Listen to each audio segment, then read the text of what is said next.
Welcome to Quantum Leap. I'm your host, Toyin Umesiri. You see, we're continuing the second part in the series, Creative Consciousness.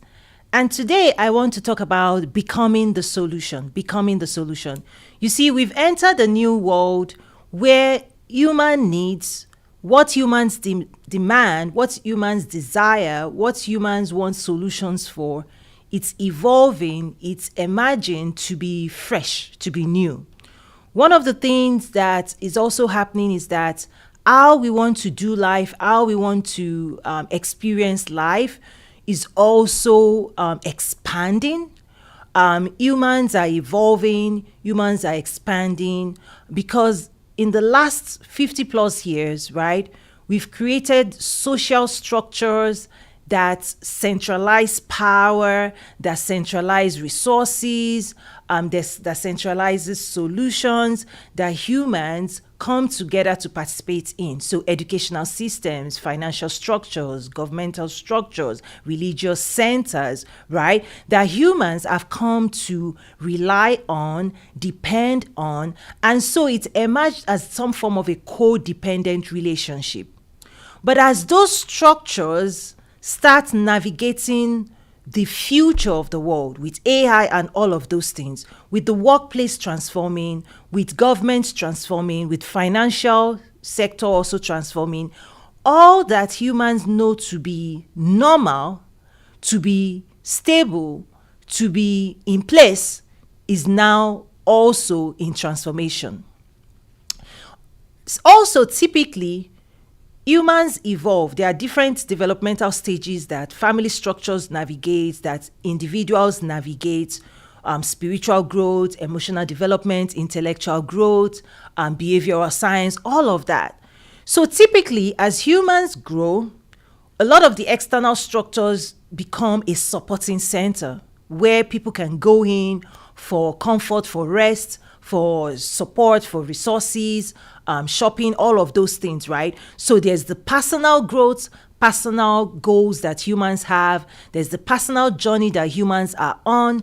And then there's the collective, right? What is common to all, and structures that are built to support the common side, of needs of man, financial, right?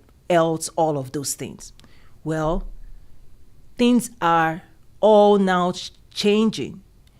The human growth, human development journey is evolving, as well as the external. So what this is resulting into is both internal pressure to achieve, to pursue, to become, to aspire, right? What we want to create for ourselves, what we want to create in the family structure, what we want to create for our future, the systems we look to support and serve is also changing. So you can now find that individuals are navigating not just their own personal pressure, but now the societal world pressure is also now in place. And so humans are feeling that internally and externally. And so what's going on is, who do we become? Who do you become as individual? Who do we become as a collective society? Who do we become when you look at the global stage as well? The pressures that governments are also navigating, economic pressure. So it's everywhere. So this concept of pressure is everywhere. But what I want to bring together today is that even in this very moment, this moment presents a great opportunity for you and I to support one another, okay, in this moment. In fact, this moment is when humans need one another the most, okay? This is the moment, actually, that we all need to work more together, because pressure comes to divide, pressure comes to separate, pressure can bring a face of difference. You're different from myself, right? Because what is common unites us. What is the collective brings us all together. But the moment pressure comes in, okay, the center cannot hold. but this is the time to come together. So if you're an entrepreneur during this time, if you're a leader during this time, the world needs you more today than ever before. What you also need would be new tools. The old tools, the old way of approaching people, approaching life, you have to emerge, you have to evolve it. So there are new tools, and I'll start unpacking some of the tools that I'm equipping my clients and students on. Because as you watch the world, is that there's more of a need for divine focus, for humanity, right? Solving for humanity, solving for hope, solving for joy, solving for love. Because when the pressure is high, it can get really dark, where humans start to not believe in one another anymore, not believe in themselves, right? Not believe in tomorrow, right? Because of the news, the media, the attempts people are making to do this, and the pressure and misalignment. It can be overwhelming to an average person. So what you actually have to be selling is hope, right? Encouraging people not to give up, to keep believing, to keep moving forward, to shine the light, to inspire people, to support people, to equip people. And that requires a shift into our divine nature, right? So we have our material world that is shifting, quest for food, clothing, shelter, quest for, right, money, all those things. That is something that, we all love, nice things, and commerce has evolved to sell the material. And so we love material. But during pressure times, this is when humans desire going back to the foundation of what is actually the greatest value: life, pursuit, right? Love. So this is a moment to sell the currency, the energetic currency upon which the material world actually builds in. So I want to encourage you to not just focus on selling material, because material in of itself is an expression, a tool that must meet an emotional inner need. Okay? That the quest, the desires of human is deeply emotional. Okay? And so we must go back to understanding the emotional needs of humans, and then connecting that to the things you want to sell, whether services or products. So the tool of you being able to connect deeply to the emotional deep needs of humans is what you also need to prioritize. Because how can you solve for people you do not understand? How can you solve when even you don't know what is driving you? So you need to know your why. How can you solve within a world that is changing energetically? Okay? So we have to also understand, we have to be in tune with what's shifting within your marketplace. Because that shift is impacting your customers and clients, and your customers and clients may need somebody to help them understand what's going on out there, to distill it, to simplify it, to say, okay, what does this massive amount of information, massive amount of conversations, what of those noise, which of them is really what we should be paying attention to? Which one is important to who we want to be, to what our goals are, to what it is we want to achieve? So that's also something you can help people unpack. Looking at the noise, the messaging out there, and then picking out the points, distilling it, making it actionable, and then making sure your clients, your customers, serving them, this is what it means, right? Because it takes a lot of complex computational power to take massive amount of information and make sense of it. And an average person that is not trained struggle to do that. So that in of itself is a service. Synthesizing information, making it actionable, making it simplified. So humans are changing behavior. There's something I call the energy of behavior, right? Energetics. is that what motivates us to act, what moves us to behave the way we behave, that back end as well, it's changing. So as example, when there is calm and peace, humans tend to take time. Humans tend to feel that they are more in control of the decisions that they're making, right? Is that how we move in society when there is an energetic state of peace and calm, where things seem to be in order, where we feel like we have control. Humans also move through that space. How we behave tend to be also rested, tend to be calm, tend to be unifying, tend to be collaborative, tend to be in partnership with one another. Meaning we believe in the best side of ourselves, and we know you will behave with the best intention. And so the currency of trust in business is baked in, right? Is that your customers trust you, you trust them. And upon that energetic currency of open trust, open heart, open mind, right? Openness, trustworthiness, that's where commerce is built, right? You buy from people you know, like, and trust, and that this transaction is unifying. Please understand, when the world also increases in pressure, the first thing that goes away is trust, because protectionism comes in. Is that I'm different from you.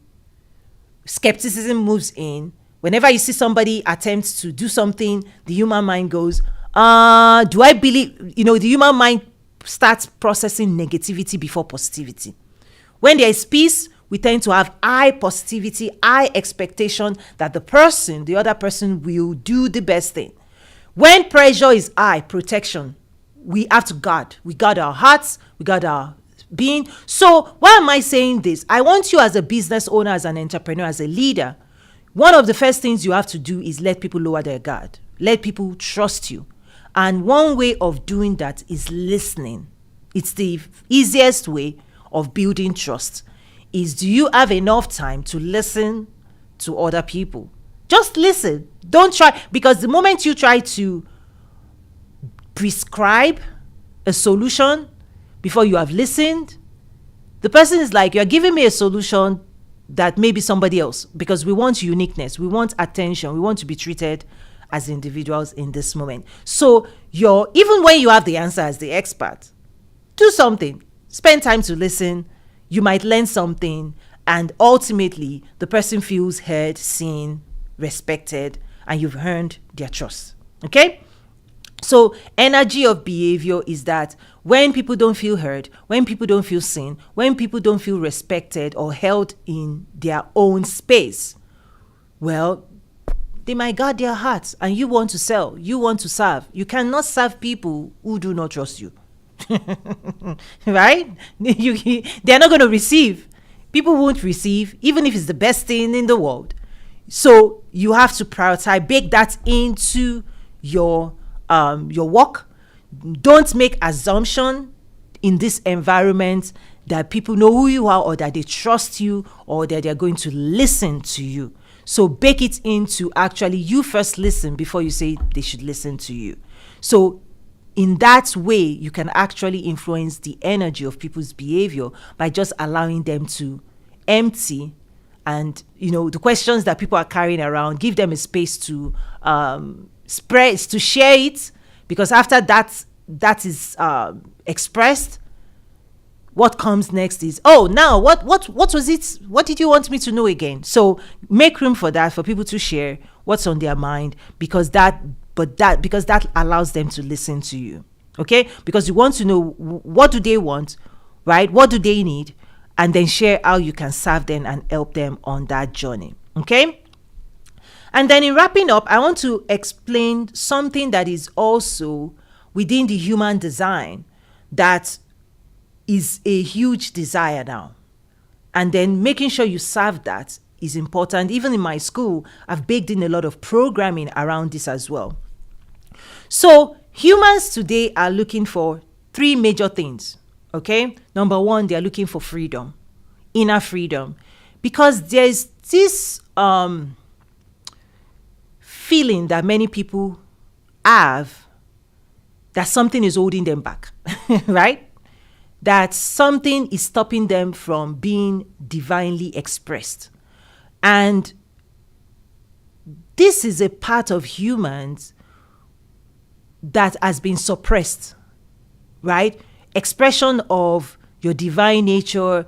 Many people are in workplaces where they've taken on roles and identity that is the construct of the structures of the past, right? We take on, right? In the past, people would take on identity. So the workplace is structured about, okay, this is your job title, this is your job title, right? And then this is your salary. And so humans fit, right?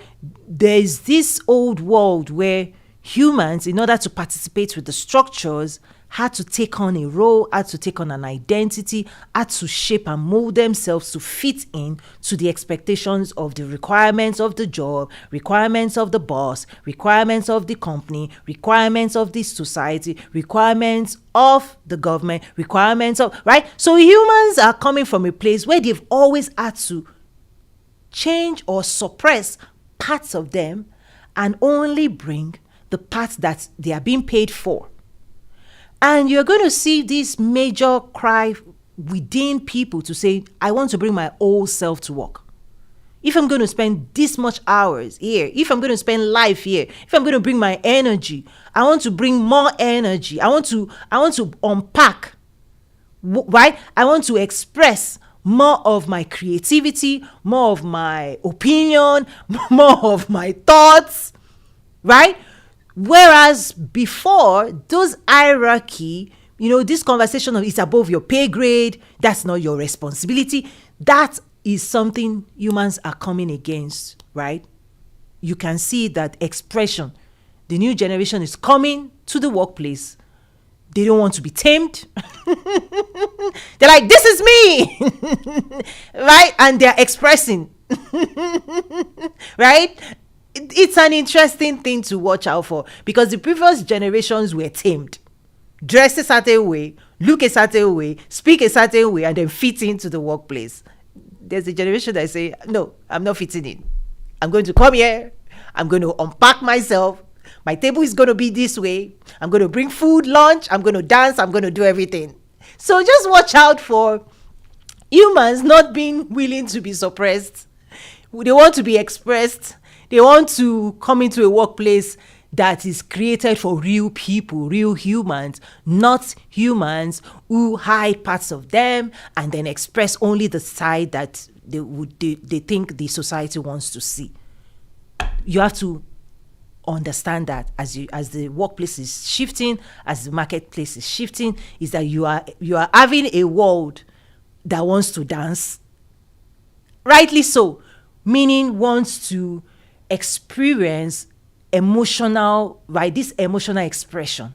My thoughts, my opinion needs to come out of me, right? Now, there is a balance, I understand, but I'm saying those who are on the receiving end of this demand, there is a real demand. Humans are looking for places that will take them fully in their divine nature, because humans are not created to be contained, but we've created structures that have figured out how to contain humans. Now humans are like, no, we're not doing that anymore. So that's a conversation. Now, personally, right, we're supposed to edit ourselves, right? But I'm just saying there's a world that doesn't want you to edit them, right? But there are tools. So that's where tools come in, where in of itself it is a service to help individuals unpack their skills in a more unified, creative way that actually allows them to contribute, to use their force and their power, the human will, in a constructive, contributing way. So human relationship management may also have to bring about educational materials for their staff. So instead of resisting a generation that wants to be expressive, you may want to start channeling. You may want to start enlightening. You may want to start welcoming them and then giving them the tools that allows them to edit themselves. The reason is because you have to appreciate that the generation of people that want to express grew up in a society or in family structures where maybe, just maybe, they did not have the support to help them adopt behaviors. So they were left by themselves with the world of internet. So they learned that humans are diverse.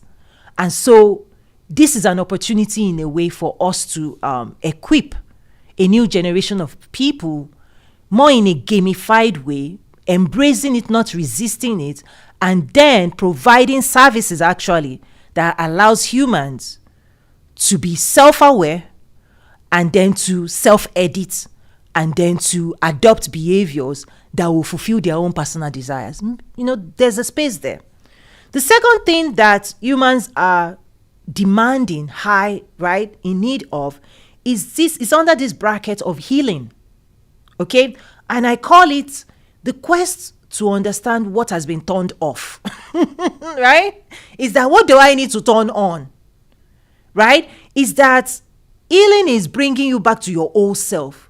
What are the insecurities? What are the emotional, right? These are private things happening inside people that people are gaining aware, like, I could sound better. I could, right? So communication skills, it could technically fit into personal development, but it precedes personal development because you first have to identify what parts of you do you want to improve on before you go on personal development. It's the world before personal development. It's the world that awakens us into awareness that something is off, something needs to be turned on, and isolating what that is, owning it, and then going on a journey to improve it. I think many times we make assumption that people already know that they ought to be working on themselves. I've experienced, I've encountered many people that they've never been told. In fact, they're moving through life like everything is A-okay. But life is trying to teach people, like show people you could adopt a better behavior if you adopted new ways of seeing life, experiencing life, and presenting yourself. So it's that world before personal development. So there's a whole lot of pool of people that need to understand what parts of them needs healing, wholeness, evolution, the insecurity. So that's another world where many times people just make assumptions that people know what to do, that people have the divine intelligence to just behave right, say the right things, and be at the right place. No, we cannot make that assumption anymore. We actually have to help people unpack that humans, we go through our own development cycle. How do we identify the parts of us that has not been whole, that has not been healed, that need more love, more attention, more care? That in of itself is a tool for us to continue to invest in and show people how healing, wholeness, alignment, how it works. And then finally, the third aspect that is in demand is power. Okay, the force to drive results, because people want to make progress in life. People want to achieve new goals. People want to go to the moon, go to Mars, you know what I'm saying, right? People want to go places, do things. And when they feel like they are not able to do what they want to do or achieve their goals, it's this quest of drive, the power for progress, the power to achieve, the power to move yourself closer to what it is you want, the power for you to pick up yourself and drive yourself and arrive where you want to arrive, and your ability to feel like nothing is holding you back and that you are equipped internally to move yourself from where you are to where it is you want to go. So there's a lot of quests, okay? Because when power is off, people have less power. When people have more insecurities, they have less power. When people are suppressed, they have less power. And so this is another thing that is in demand, because people need to feel that they have the power to make choices in their favor. Because when you want to sell, so within the world of sales, your job is actually to empower your clients, your prospects. Because if at some point you realize that all of the questions they have is you actually inspiring and motivating them. They might say, oh, I want to talk to my spouse. I want to talk to this person. What if this? All of those questions are actually people not knowing the power they have to just buy what they want to buy, to just have clarity that, is this a solution I want? Take a moment, take a step forward, buy it. You would think there's a straight line between I want that and I buy that. No, what happens is internal power alignment. People second guessing themselves, people questioning themselves, people having inner conversations with themselves, arguing with themselves, not trusting their own voice. It's some form of powerlessness that people not taking the action they need to take immediately. So instead of going a straight line from, oh, I'm trying to achieve this. This is a tool that will help me achieve it. Oh, I'm going to acquire and buy the tool and I'll move on. You can find people spiraling for months. Should I not? Is there something else out there? Right? And these are all waste of time, waste of energy. And there are many people stuck in that wild goose chase when answers are presented to them. This is a solution, right? Buy the solution. It's about human capacity to make executive decisions and trust themselves. And if it doesn't work, be able to, recalibrate and make that okay. So a lot of times, these are lack of emotional skills that is showing up in the marketplace, where people feel like they don't trust their own decision, that if they make a decision, what if it doesn't work? There's just so many things you can see people unpacking today that then is impacting the speed at which humans are transforming. Why am I putting this all out there? It's because I want you to understand, just know that what is happening in the world is more common. It may seem like it's not common, but it is very common. And what I'm giving my students is ability and tools to handle and move forward in spite of, because once you master a thing, then you can become an authority in it. So this is why I teach my students in ways to say, this is what's happening. This is humanity. This is how things are. And guess what? If you can master humans as we are, then we can all learn to work together and do great things together, because we are uniquely built for this moment as well. Thank you so much for joining me on this episode of Quantum Leap. I'm your host, Toyin Umesiri. God bless you and see you again next week.